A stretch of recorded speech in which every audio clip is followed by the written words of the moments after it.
Hello రండి. ఈరోజు వెరైటీగా సొరకాయతో ఉరుండ పులుసు చేద్దామండి. కోఫ్తా కర్రీ అంటారు. నేను ఇప్పుడు ఇవి పొట్టు తీసేసి సగం తీసుకున్నానండి. ఇవి పొట్టు తీసేసి దీంతో పెద్ద పళ్ళుతో తురిమి పెట్టుకుంటున్నామండి.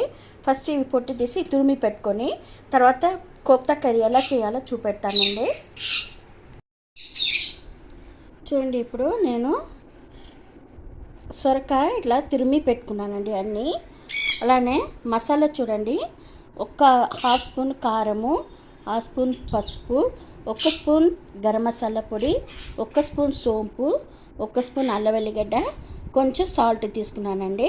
అలానే ఒక కప్పు శనగపిండి, 1/4 కప్పు బియ్యం పిండి తీసుకున్నానండి.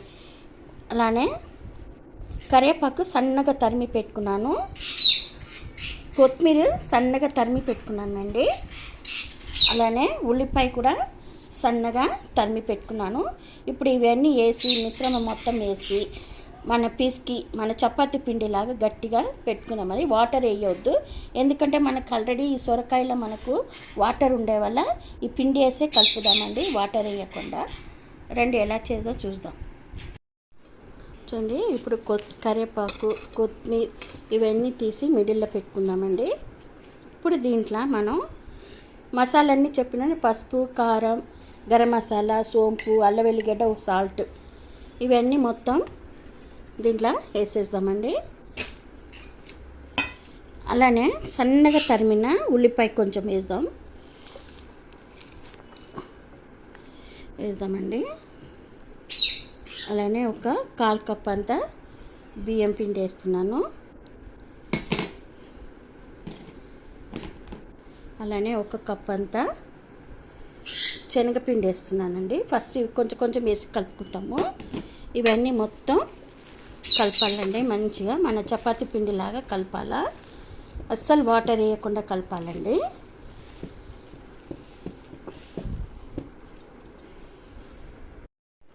చూడండి, ఇప్పుడు మనకు ఇది వడపిండి లాగా అయిపోయింది. ఇప్పుడు చిన్న చిన్న ఉండల్లాగా చేసుకొని మనం పెట్టుకుందాము.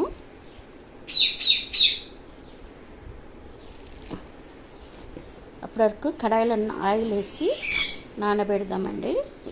ఈ పిండి అని ఇలా ఉండలు చేసి పెట్టుకుందాం.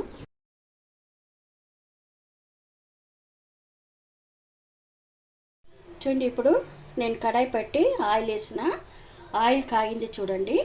అప్పుడు మనం మెల్లగా ఒక్కొక్క ఉండన సిమ్లో పెట్టేసాలండి. నూనె కాగిన తర్వాత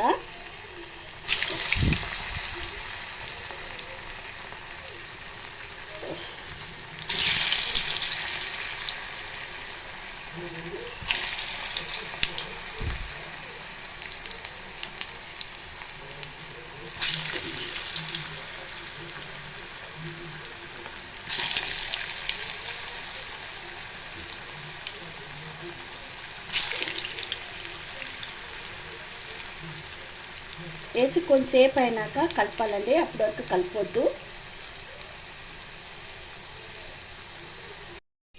చూడండి, అంతా ఇట్లా మంచిగా బ్రౌన్ కలర్ రావాలండి. ఇప్పుడు తిప్పి వేయాలా.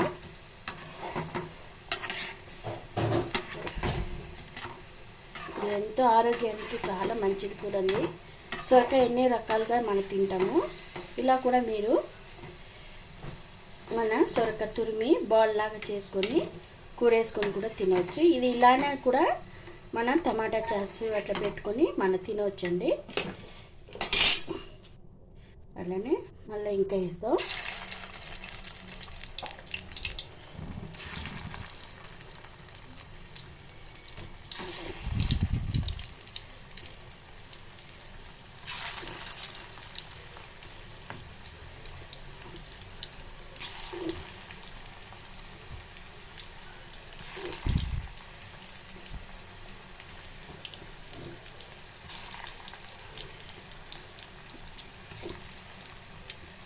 ఇలా అన్ని ఉండలు మనం ఫ్రై చేసి పెట్టుకోవాలండి. చూడండి, ఇప్పుడు మనం కోఫ్తా కర్రీకి చూడండి ఆయిల్ వేసుకున్నాను. ఆయిల్ కాగిన తర్వాత ఫస్ట్ కొంచెం మెంతులు వేసుకుందామండి. మెంతులు ఎంతో ఆరోగ్యానికి చాలా మంచిదండి. మెంతులు వేసుకున్నాను. అలానే ఒక హాఫ్ స్పూను సోంపు వేసుకోవాలా. జీలకర్ర ఒక హాఫ్ స్పూన్ వేసుకుంటున్నానండి.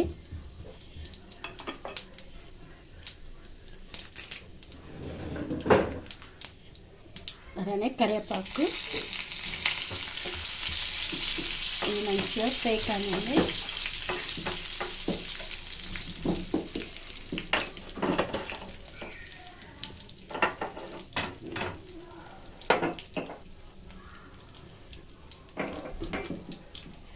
దీంట్లో కొంచెం అల్లం వెల్లిగడ్డ పేస్ట్ కూడా వేసుకుందాం కూరలో.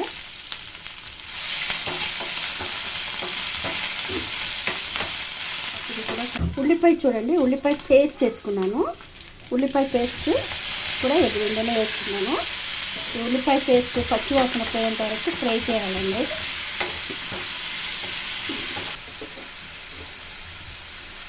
అలానే ఒక పెద్ద టమాటా, 2 టమాటా పేస్ట్ చేసుకున్నానండి. ఆ పేస్ట్ కూడా దీనిలో వేసేస్తున్నాను. ఈ టమాటా కూడా పచ్చి వాసన పోయేంత వరకు ఒక 2 మినిట్స్ ఉండాలండి. ఇప్పుడు దీంట్లో మనం కావాల్సిన కొంచెం కారం వేసుకుంటామండి.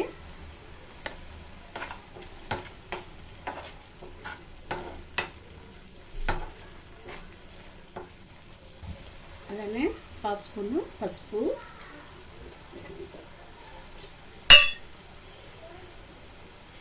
ఒక 2 స్పూను ధనియా పొడి వేసుకుందామండి.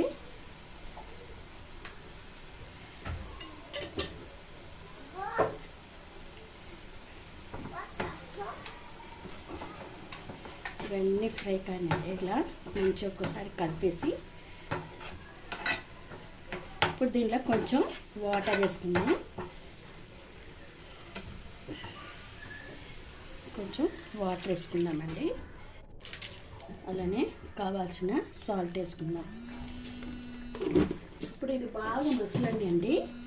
మంచి మసిలినాక మంచి వాసన వస్తుంది. అప్పుడు మనం సొరక ఉండల్ని దీంట్లో వేయవచ్చండి. ఫస్ట్ మసలనండి.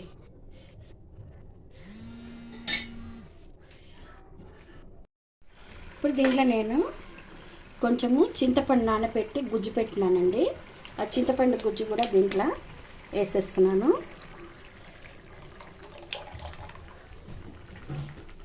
అలానే బిర్యానీ ఆకులండి, ఒక 2 ఆకు ఇట్లా చింపేసుకుందాము.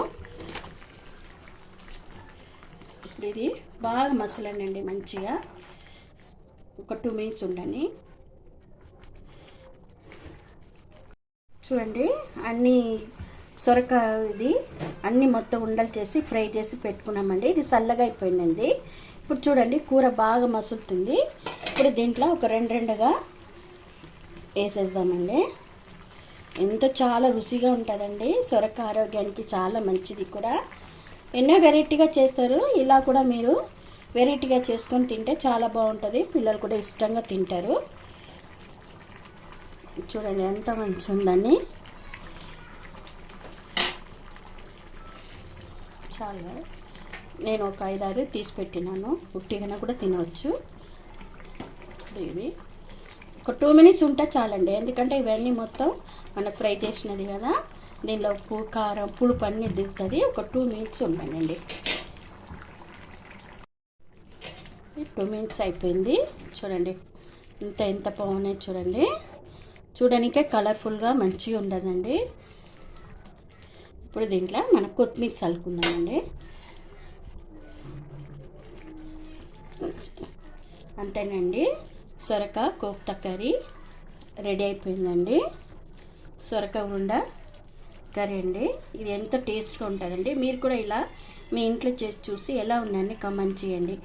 నియస్వి ఛానల్ని సబ్స్క్రైబ్ చేయండి. మీ ఫ్రెండ్స్ అందరికీ షేర్ చేయండి.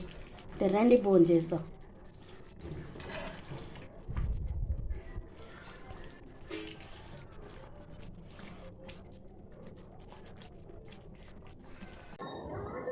Thank you.